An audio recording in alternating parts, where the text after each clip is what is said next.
Bonjour et bienvenue au Café scientifique intitulé Les écrans, une fenêtre d'opportunité, point d'interrogation, point d'exclamation.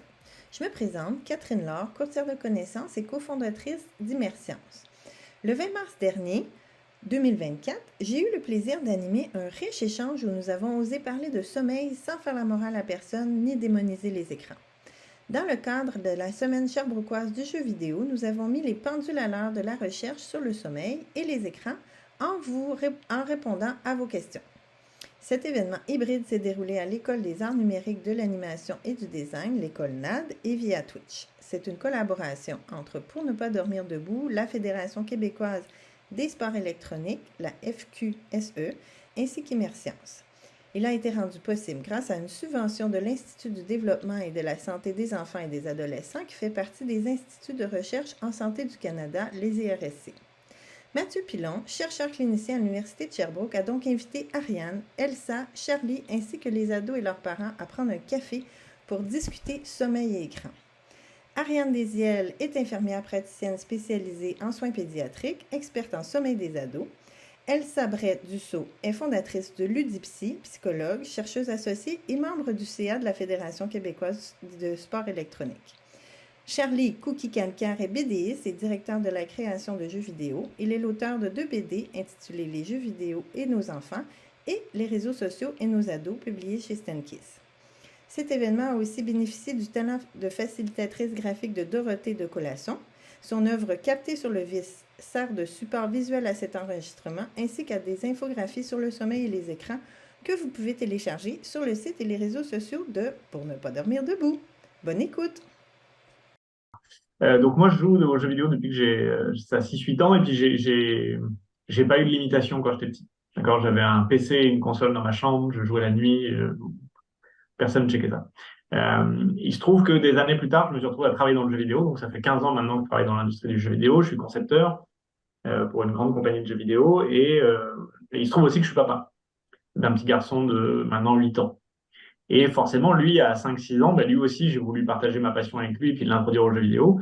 Mais c'est venu avec pas mal de challenges et de questions et de limites qu'il fallait poser sur le temps qu'on pouvait jouer, le type de jeu auquel on pouvait jouer, l'accès à l'âge, etc., les périodes de la journée où on pouvait jouer. Et on a fait notre petit bonhomme de chemin là-dessus ensemble sur quelles règles on mettait dans la famille. Et puis comme tout le monde joue dans la famille, ma partenaire, sa mère joue aussi, donc c'était quand même un projet de famille. Et puis très rapidement, quand je me suis retrouvé à l'école avec lui, je voyais que les autres parents et les autres enfants, les autres parents étaient pas mal paumés sur la question du jeu vidéo et agissaient un peu comme mes parents avaient agi en disant moi je comprends pas, je sais pas ce que c'est. Donc du coup je le laisse faire et puis j'espère que ça se passera bien. Ce qui est rarement, s'il y a des parents qui nous écoutent, ce qui est rarement une bonne façon de faire avec les enfants. Il n'y a pas grand-chose qui fonctionne comme ça où on se dit j'y comprends rien, je pense qu'il va bien se débrouiller tout seul ou toute seule. C'est difficile. Du coup, j'ai commencé à donner des ateliers dans des écoles ici à Barcelone, notamment plus pour des jeunes ados et ados, pré-ados et ados, sur 3 sujets principaux: la durée de jeu, donc qui incluait effectivement les parties de la journée à jouer, et combien de temps jouer et comment arrêter les sessions de jeu, qui est souvent une grosse problématique pour les parents. L'accès au contenu, c'est-à-dire quels jeux sont adaptés à quel âge. Et la troisième sur la toxicité et la violence dans les jeux. Donc à la fois la violence dans les jeux, mais aussi la toxicité en ligne, etc., etc. Ah, et je parle aussi d'argent, parce qu'il y a aussi des questions de budget. Il y a des parents qui se retrouvent avec des factures de téléphone où ils comprennent pas trop ce qu'ils viennent de payer, et je les aide un peu. Mais ça, c'est un peu moins, c'est plus factuel. Disons qu'on se focus plutôt sur le temps et le type de jeu que les enfants peuvent jouer. C'est sûr, c'est pas simple, et puis disons qu'on trouve pas de réponse préfète. C'est beaucoup du cas par cas. Il y a quand même des règles globales, moi, que j'ai appris et que je donne, soit dans le livre, soit quand je fais des ateliers. La première, c'est il y a aucune activité que nos enfants, ou même nous-mêmes par extension, devraient faire pendant 4 heures d'affilée. Ok. Donc souvent, on le dit pour les jeux vidéo, mais la réalité, c'est que c'est vrai pour tout. Si vous avez un enfant qui lit chez lui, enfermé dans sa chambre 4 heures par jour, je pense que c'est pas assez. faut faire autre chose. S'il fait du hockey pendant 4 heures par jour, j'espère qu'il est athlète et qu'il est dans une équipe où vous avez décidé de faire une équipe, de le mettre dans une équipe nationale. Parce que sinon, tout d'un coup, on passe dans la partie athlète. Et puis, j'imagine que Elsa, tu le sais, là, pour les e-sports athletes, c'est un vrai entraînement. Pour des enfants qui font pas ça, là, des blocs de 30 minutes, 1 heure, voire 1 heure maximum, c'est 1 heure et demie maximum, c'est généralement ce qu'on conseille pour tous les genres d'activités. Hein. C'est pour ça que les activités sportives pour les enfants, j'emmène jamais mon fils faire 4 heures de judo. Il va faire 1 heure de judo, 1 heure et demie de danse au maximum, mais voilà. Donc ça, c'est la première règle, c'est les parents qui me disent, bah, des fois, ils jouent 4 heures d'affilée le soir. Je leur dis, mais à quel moment? Enfin, non, non, stop. Et après, effectivement, il y a les moments de la journée. Et puis alors ça, c'est un sujet plus large, mais clairement, pour différentes raisons, hein, et l'impact effectivement sur le sommeil, et l'impact aussi sur l'énergie et la gestion de la frustration, la fin de journée et la nuit en général, et c'est vraiment déconseillé. Euh, D'une part parce que nos enfants, et encore une fois, nous aussi, hein, on est les mêmes créatures un peu plus développées, mais c'est à peu près pareil. On a moins d'énergie, on est fatigué, on est usé, donc la frustration peut venir plus rapidement, donc on prend moins de plaisir. Et deux, effectivement, on le sait, ça a un impact quand même sur le sommeil, surtout chez les enfants qui sont censés dormir entre 10 et 12 heures par nuit pour avoir un bon développement. Que je peux dire un peu de choses. En fait, tu sais, je pense que dans la société, ben, la science du sommeil, elle est encore jeune, puis souvent l'emphase, elle est mise sur vraiment la quantité de sommeil, puis dans une approche qui est comme plus répressive, là, si on veut, il faut dormir tant d'heures de sommeil, absolument. Mais ce que les nouvelles recherches tendent à montrer, en fait, c'est qu'il faut s'intéresser avant tout à la qualité du sommeil, à la satisfaction. Donc, quelqu'un, parce qu'il y a beaucoup de différences individuelles dans le sommeil, il y a beaucoup de facteurs selon les périodes de vie aussi. Fait que je pense que une des questions à se demander quand on approche la question du sommeil, c'est est-ce que le sommeil est de bonne qualité, est-ce qu'il est satisfaisant? Après, on peut voir, ben, si quelqu'un dit, ben, moi, je n'ai pas besoin de beaucoup de sommeil, on peut s'assurer pendant la journée, est-ce que cette personne-là arrive à bien fonctionner ou est-ce qu'il y a des signes d'un manque de sommeil, comme tomber endormi pendant ses cours. Ça, on peut dire que c'est un signe d'alarme un petit peu que la personne manque de sommeil, mais je pense que oui, la quantité, elle est importante, mais elle va varier beaucoup d'une personne à l'autre. C'est sûr que les études qui vont nous donner des chiffres un peu pour baliser, mais on n'a pas pu tester ça expérimentalement. Hein. C'est des moyennes parce qu'on ne pourrait pas priver les gens des enfants vont dormir pendant 8 heures toute leur vie, puis on va regarder les faits sur leur développement long terme parce que ça serait pas ce genre de projet-là. Donc, mais je pense que le point à retenir, c'est vraiment porter attention à ça, la qualité, la satisfaction, l'environnement de sommeil aussi. On peut dormir 10 heures par nuit, mais être dans un environnement qui est très bruyant, puis avoir un sommeil qui est très fragmenté. Donc, à ce moment-là, ben, le sommeil ne sera pas de qualité réparateur. Donc, avoir cet aspect mental. J'aurais à peu près dit la même chose, là, où on a une règle de pouce un petit peu, où on a des heures en moyenne selon les âges qu'on essaie d'atteindre. C'est sûr, les petits bébés ont besoin de beaucoup plus de sommeil. En vieillissant, le sommeil rectifie jusqu'à devenir vraiment beaucoup plus court. Là. Un enfant d'1 an va dormir 14 heures, mais un adulte va dormir 7 heures en moyenne par nuit, puis ça va être suffisant, mais définitivement que c'est pas parce qu'un ado dort 8 heures que pour lui, c'est nécessairement pas assez d'heures. Si dans la journée, il est fonctionnel, il est capable d'apprendre comme il faut, il me modifie bien au niveau du comportement, de son humeur, c'est stable et tout. Il faut vraiment, effectivement, là, c'est du cas par cas, c'est d'essayer, par exemple, de justement là, leur faire réaliser, là, si tu dors 8 heures, est-ce que c'est suffisamment pour de sommeil pour toi? Es-tu fonctionnel le lendemain? Est-ce que tu t'endors sur ton bureau? Est-ce que toi, tu es plus du genre à avoir besoin de 9 ou 10 heures? Effectivement, c'est du cas par cas. C'est juste que de règle de pouce, il y a quand même un minimum d'heures à aller chercher. Il y a beaucoup d'adultes qui sont en dette de sommeil pour plusieurs raisons. On pourra en parler probablement un petit peu plus tard, on va en discuter, mais un adolescent qui va dormir 6-7 heures tous les jours de la semaine parce qu'il va se coucher très très tard puis il doit se lever très très tôt, souvent, ils vont être en dette de sommeil, ils vont être très fatigués, puis il faut travailler avec ça, mais définitivement, il n'y a pas Il n'y a pas une heure là, définie là, pour chaque personne. C'est vraiment qu'est-ce qui va vraiment aller chercher là, de la qualité de ton sommeil puis être fonctionnel, faire tes activités de la vie quotidienne. Vraiment. Je suis en accord avec tout ce qui a été dit. Je ne vais pas répéter. C'est super intéressant. Je pense une chose que j'observe peut-être plus en psychologie clinique quand j'interviens avec des jeunes, des ados, par rapport, parfois le motif de consultation, c'est le sommeil, mais souvent, ce n'est pas du tout le sommeil, mais le sommeil embarque dans les motifs, les facteurs de risque, on va dire. Puis souvent, un élément que j'observe, c'est à quoi est associé le sommeil. Tu sais, ça reste que le sommeil, c'est un besoin physiologique de base, hein, comme manger, comme boire de l'eau. Par contre, j'observe que pour plusieurs jeunes ados et adultes même, le sommeil, c'est associé à quelque chose de négatif. Tu sais, c'est associé soit à des difficultés, soit c'est une période même stressante. Il y a beaucoup de jeunes qui ont peur, la peur de ne pas dormir. Donc là, la peur de ne pas dormir amplifie bien sûr les difficultés à s'endormir ou les problèmes de sommeil. Pour beaucoup aussi, c'est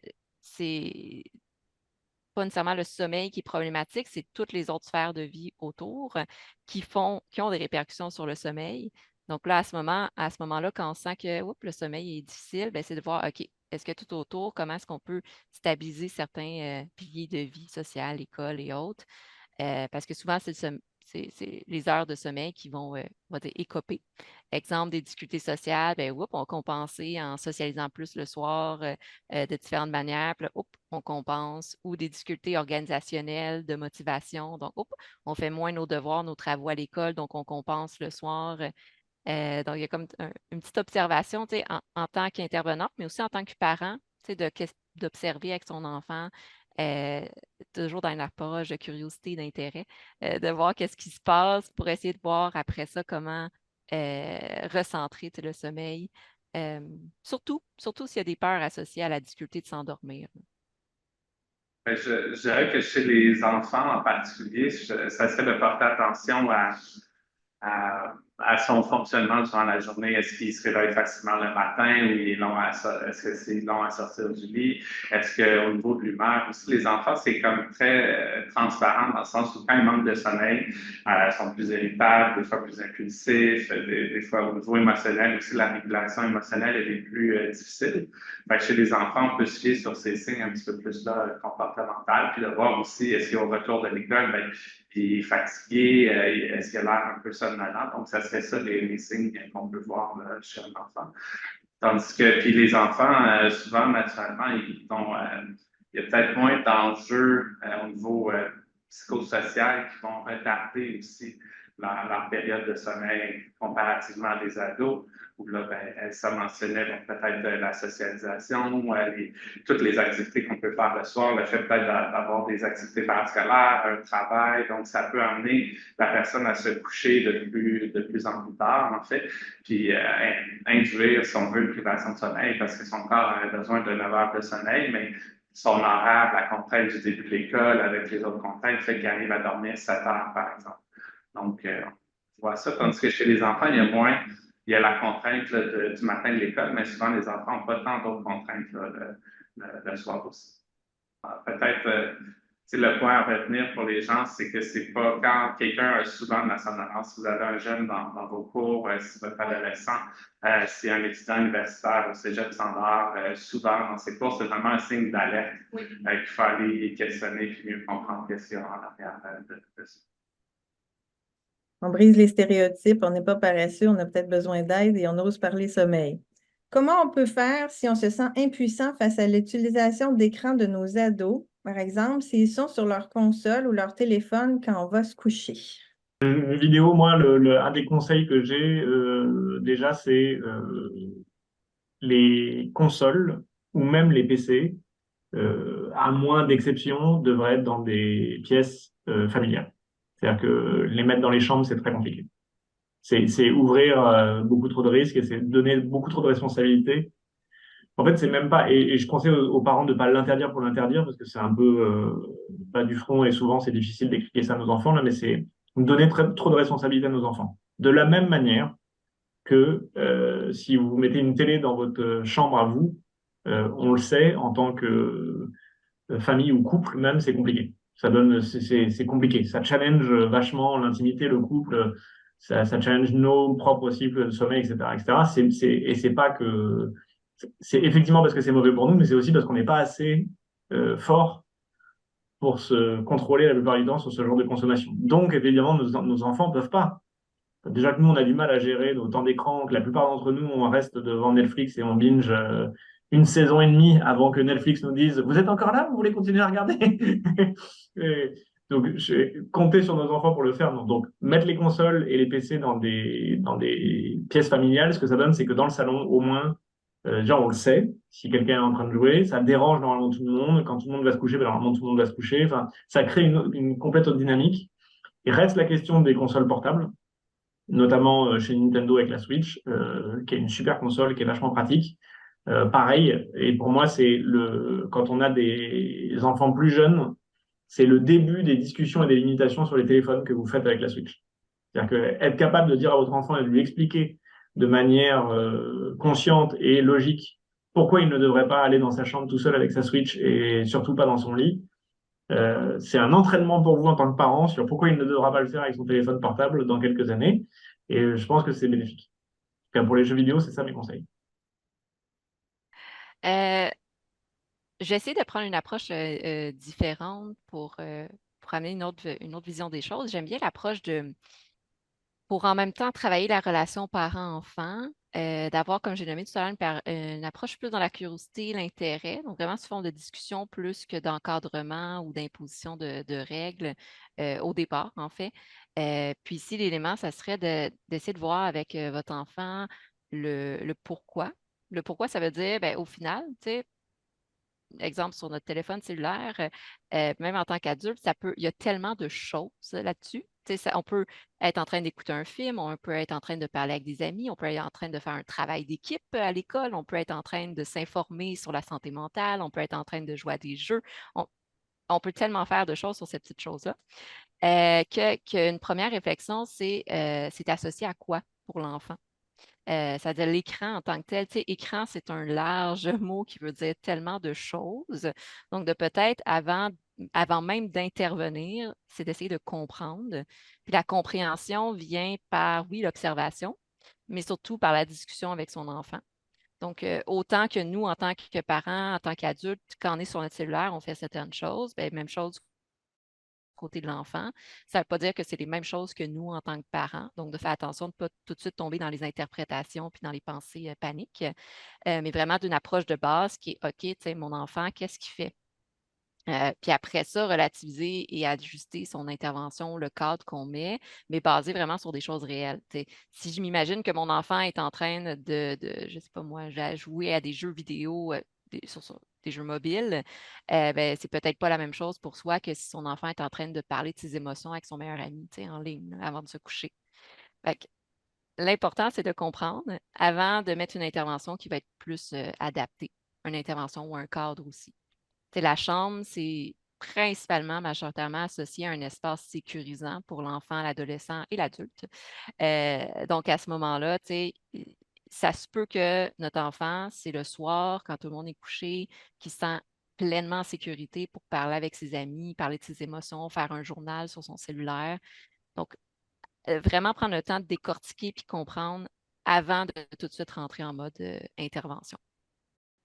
Par contre, pour tout humain sur la planète Terre, présentement, ce qui est discuté, c'est cette fameuse heure où on est supposé fermer tous les écrans, supposé pour favoriser justement un sommeil satisfaisant et suffisant. Donc, il y a quand même peut-être un questionnement à se faire sur une culture familiale où on se pose la question sur qu'est-ce qu'on fait avant de se coucher. Moi, je travaille aussi beaucoup sur le sommeil des 0-5 ans, puis le mot qui revient tout le temps, c'est le mot routine. Mais le mot routine du sommeil, il est là aussi pour les ados, il est là aussi pour les adultes, et c'est comme un sas pour aider ton cerveau, là, c'est la neuroscientifique en moi qui parle, là, pour aider ton cerveau à passer d'un état d'éveil à un état de sommeil.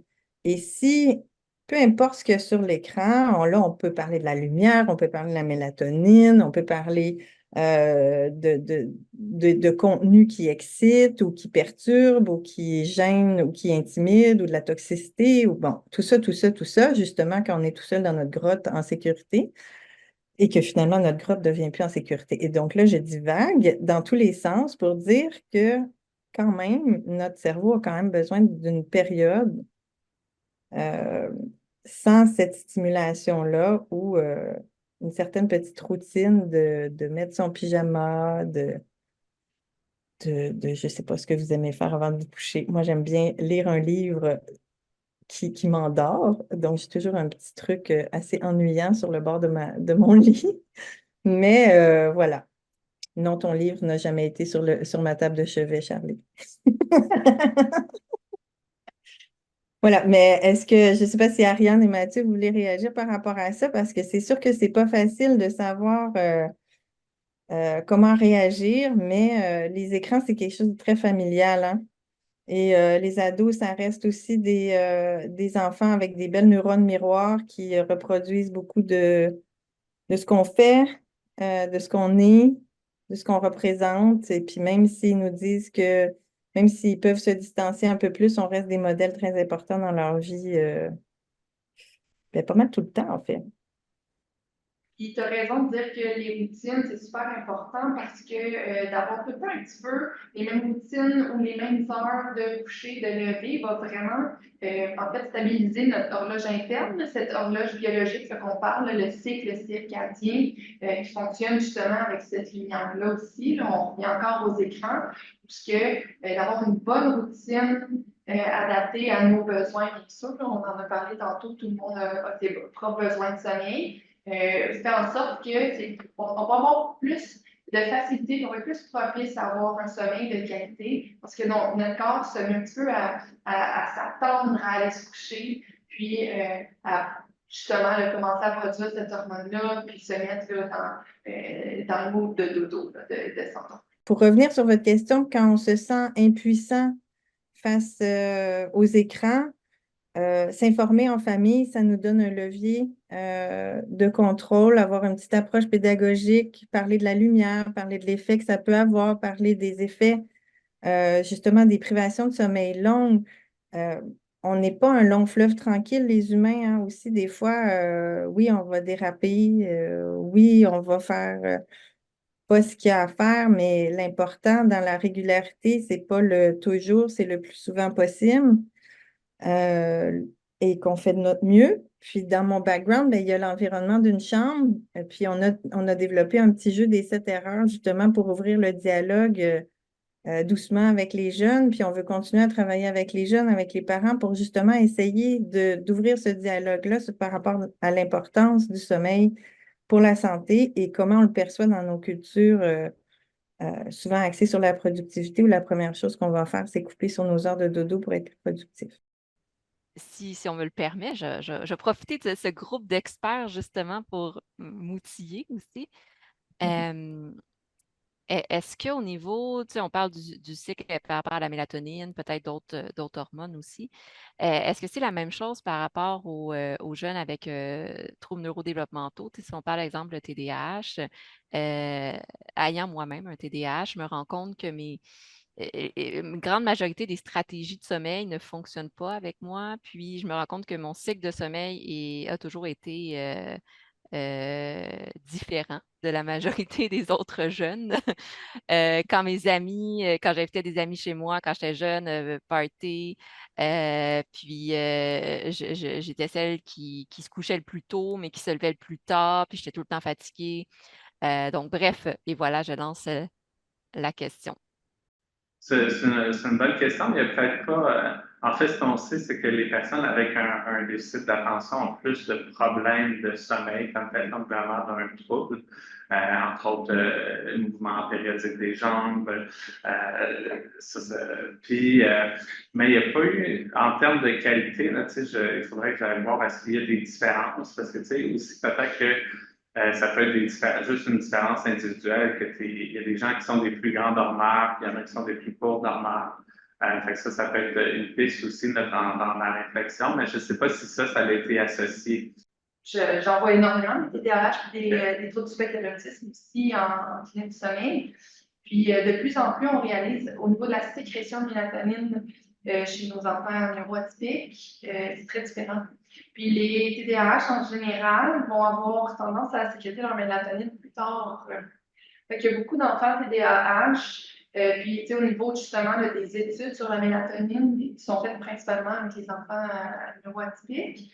Puis, nous, on va souvent prescrire au coco TDAH de la mélatonine à action immédiate, là, qui va vraiment agir tout de suite parce que justement, la mélatonine a une courte durée d'action, puis c'est pas un somnifère, hein, la mélatonine, c'est vraiment quelque chose qui va aider à induire le sommeil. Puis c'est ça, chez nos cocos TDAH, ça a été prouvé qu'il y a un petit délai un petit peu là, de sécrétion. Puis au niveau des troubles du spectre de l'autisme, c'est plus au niveau de la quantité de sécrétion. Fait que c'est pour ça qu'on a des enfants sur le spectre de l'autisme qui vont qui vont définitivement, là, pour la plupart, avoir des troubles de sommeil parce qu'ils ne vont pas nécessairement sécréter leur mélatonine suffisamment ou du tout.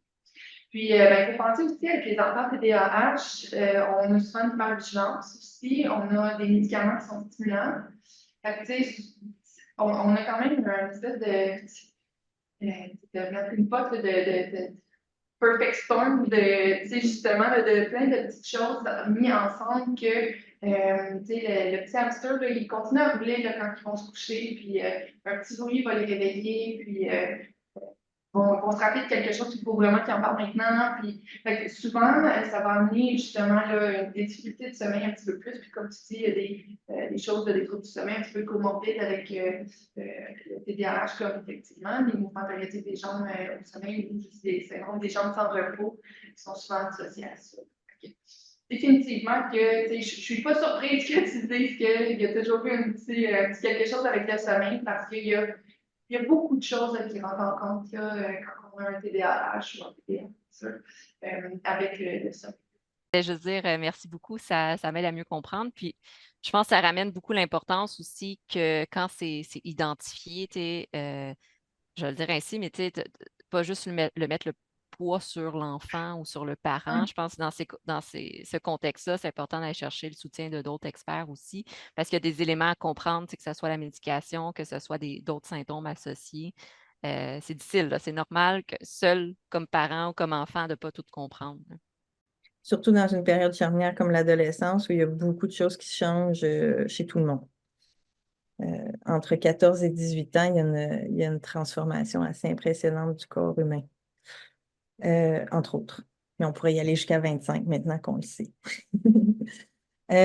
On vous fait continuer un petit peu sur ce genre de sujet, puis on demande ici si on a une douance, pardon, mon écran, est-ce que ça joue? En fait, il n'y a pas énormément d'études sur le sujet. Ce qui est compliqué avec la douance, c'est que ce n'est pas un trouble de la santé. Fait qu'il n'y a pas, mettons, juste une seule définition unique. Il n'y a pas donc plusieurs chercheurs ou psychologues vont les définir à leur façon. Et dans les études sur la douance, c'est qu'il y a beaucoup de biais d'échantillonnage. Donc, c'est-à-dire que les populations étudiées sont des populations qui vont venir consulter les professionnels de la santé. Ce qu'on sait, c'est que chez ce groupe-là de la population douée, il y a effectivement plus de problèmes de sommeil que dans la population générale. Mais en même temps, ça ne peut pas généraliser un ensemble de la population. Si on veut des enfants doués, parce qu'il y en a plein qui fonctionnent bien dans leur vie courante et puis qui ne vont jamais consulter des professionnels de santé. C'est comme un sous-groupe de cette population-là. Et sinon, dans des études un petit peu plus populationnelles, en fait, une des choses qui ressortait, c'était peut-être une architecture du sommeil qui était un petit peu différente. Chez cette population-là, entre autres, peut-être avoir un petit peu plus de sommeil paradoxal, qui est le sommeil où on consolide un peu plus les informations de la période du sommeil, où on fait le tri, le ménage de tout ce qui s'est passé dans la journée pour le consolider un petit peu plus à long terme. En conclusion, Mathieu Pilon et moi-même, Catherine Laure, tenons à remercier chaleureusement les invités pour leurs interventions éclairantes. Merci Ariane Desiel, merci Elsa Bray-Dussault et merci Charlie Cookie Calcaire pour ce riche échange avec parents et ados. Merci aussi à Dorothée de Colasson pour sa précieuse contribution graphique. Nous remercions également les IRSC pour leur soutien dans l'organisation de cet événement.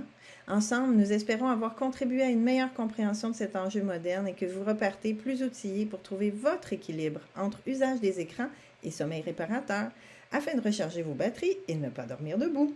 Merci de votre écoute et à bientôt. Peut-être êtes-vous maintenant prêt à relever notre défi collaboratif sur votre sommeil? Plus d'informations sur le site web et les réseaux sociaux de Pour ne pas dormir debout.